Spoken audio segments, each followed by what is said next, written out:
अस्सलाम वालेकुम दोस्तों, क्या हाल चल है। बारिश जो है ना मस्कत में भी बरस रही है और बड़े घने बादल छाए हुए हैं।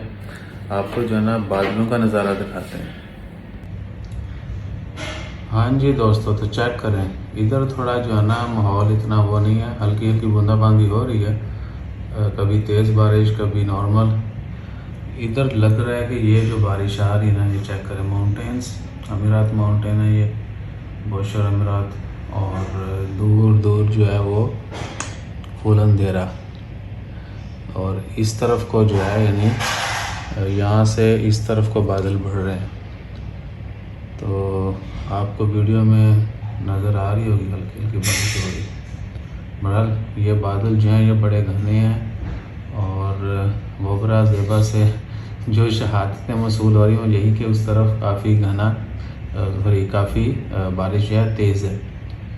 सो पहाड़ चेक करें, फुल कवर्ड है भाई, और कुछ देर ये इधर बढ़ रहे हैं। पहले वो पहाड़ जो है ये वाला नज़र आ रहा था, अभी वो भी कवर होने वाला है। चेक करें, क्या बात है। तो अल्हम्दुलिल्लाह, अल्लाह ताला रहम फरमाए। और आपने अपडेट करना है कि आपके इलाके में बारिश कैसी है। जज़ाकल्लाह।